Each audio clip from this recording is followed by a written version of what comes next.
galera, beleza? É o seguinte, eu queria passar para vocês o que eu faço normalmente nas minhas viagens de moto, claro, para economizar dinheiro. Já quero começar falando que assim, existem diversas maneiras de se fazer uma mesma viagem. Então se você é um cara que se preocupa muito mais com conforto, com uma instalação com mais coisas e tal, sim, nada contra, mas talvez essas dicas não vá te ajudar diretamente. Os meus tipos de viagem normalmente é como se fosse um mochilão de moto. Então a ideia é apreciar as estradas, as experiências.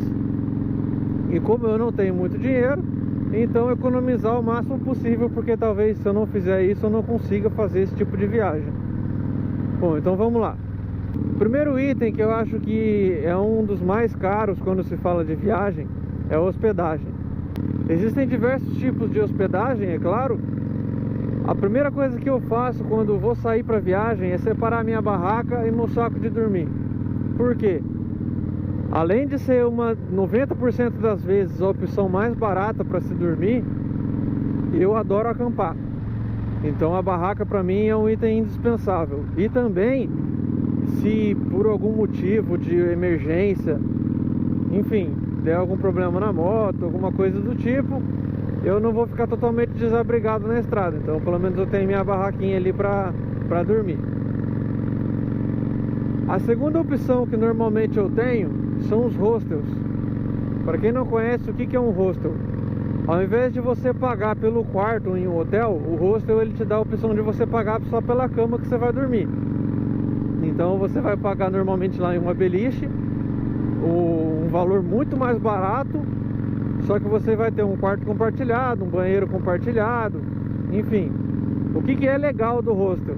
Normalmente quem fica nesse tipo de hospedagem são mochileiros, viajantes, uma galera que é totalmente assim da estrada. Então o que é legal? Normalmente tem pessoas de diversos lugares, países, regiões diferentes. Então você acaba tendo um contato cultural muito interessante, cara.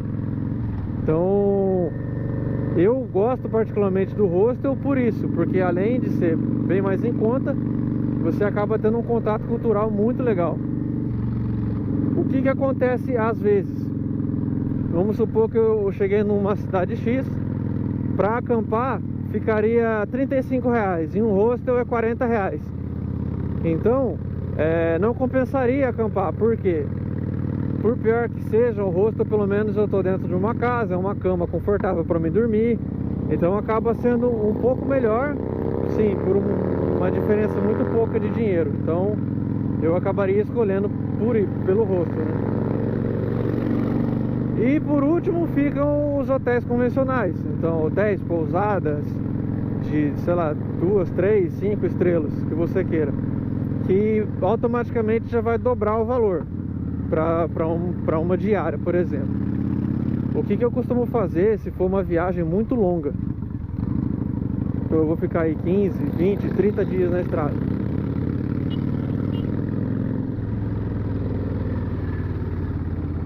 O que eu costumo fazer? Eu vou ficar aí 5, 7 dias rodando direto, pauleira, dormindo em qualquer buraco que eu achar, dormindo na rua. Eu já dormi na casa dos outros de graça. Então assim, vou passar aí uma semana passando perrengue para dormir, mas economizando dinheiro. E aí quando chegar lá no meu destino, que talvez seja um dia de turismo, alguma coisa assim, eu pego um hotel um pouco melhor para mim poder descansar, para mim poder lavar uma roupa suja que eu tenha no banheiro, enfim, porque ao longo dos dias o cansaço vai acumulando, né? Então você precisa também de um local para dar uma relaxada, pelo menos um dia, digamos assim. Então essa é a minha dica de hospedagem. Segundo item que também acaba ficando um pouco caro é a parte de alimentação. Então durante o dia muita gente fala que é bom não almoçar e tal, nas paradas assim, no horário normal, né, meio-dia, 1 hora. Eu particularmente sou um cara que eu gosto de almoçar. Então, arroz, feijão, se for aqui no Brasil, se tiver essa opção, eu prefiro. É claro que faz uma porção menor. Eu não vou bater um pratão de pedreiro, que aí vai dar sono, vai dar vontade de ficar parado. Então faz uma porção um pouco menor, mas almoça. Uma dica interessante que eu aprendi com meu pai, que era caminhoneiro: se você estiver numa BR, por exemplo, e você vê um posto que tenha bastante caminhão parado, pode parar, que provavelmente a comida é boa e barata. Porque se tem alguém que conhece bem as estradas, são os caminhoneiros. Os caras estão nisso todo dia. Então isso é uma dica interessante. À noite, o que é legal fazer? Então vamos supor, você está numa cidade turística e tal. Se você for num restaurante, provavelmente o valor vai sair bem caro a conta. O que normalmente eu faço? Vou no supermercado. Isso parece que não, mas fica muito mais barato, cara. Então vamos supor que eu esteja num hostel ou num camping que normalmente tem cozinha compartilhada. Eu vou lá no supermercado, compro uma pizza pré-assada, compro alguma coisa desse sentido, volto, faço, como. Isso vai sair muito mais barato e eu vou comer da mesma forma. A não ser que, Vitor, então você nunca vai num restaurante? Vou. A mesma coisa que eu falei do hotel. Então vamos supor que eu esteja lá, quando eu fui pro Chile, por exemplo. Era um lugar totalmente diferente, com uma cultura totalmente diferente. Então eu queria experimentar a culinária deles.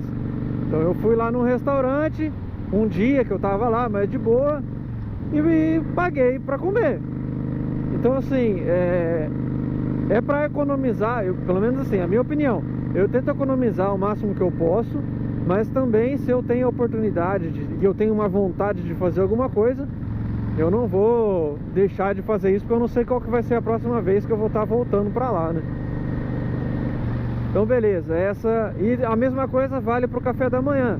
Então eu vou no mercado, por exemplo, compro um pão, uma fruta, já compro alguma coisa para mim colocar na mochila durante o dia, uma garrafa d'água. Isso acaba barateando muito o jantar, café da manhã, que seja.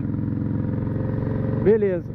Um outro item que pode vir a custear a sua viagem é a questão dos passeios. Então vamos supor que você vá para uma cidade turística. O que normalmente eu faço é parques nacionais, parques estaduais, que é turismo de natureza, né? Se for um local que não precisa de um guia, beleza. A única coisa que você vai precisar é conhecer o local e desbravar ele. Até aí tranquilo, não vai ter custo nenhum. Agora vamos supor que muitos lugares são obrigatório o acompanhamento de um guia. Então você vai ter que pagar esse guia para estar com você. O que eu costumo fazer? Cheguei na cidade, vou numa agência, alguma coisa que faz esses passeios, e procurar pessoas que estejam com o mesmo interesse que você. Então beleza, cheguei lá, por exemplo, quando eu fui pra Bahia, cheguei lá na Chapada Diamantina, eu queria ir na Cachoeira do Buracão, vai, um exemplo. Cheguei lá na primeira agência que eu fui, eu já parei, comecei a conversar com os caras que estavam lá, já encontrei 3 pessoas que iam pro mesmo lugar que eu. O que a gente fez? Pegou um guia e pagamos em 4. Meu, isso sai muito mais barato. Só de você trocar uma ideia na hora com o pessoal que tá ali e viu que tem um local de destino igual, racha o guia. Vai ficar muito mais barato.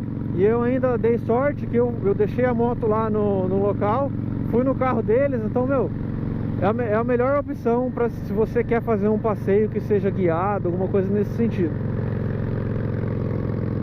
No mais, galera, eu acho que é isso. Se vocês têm mais alguma dica para economia aí, seja de combustível, seja de hospedagem, alguma coisa nesse sentido, comenta aí embaixo para a gente estar discutindo. Espero ter ajudado alguém que esteja planejando uma viagem. Um forte abraço e valeu!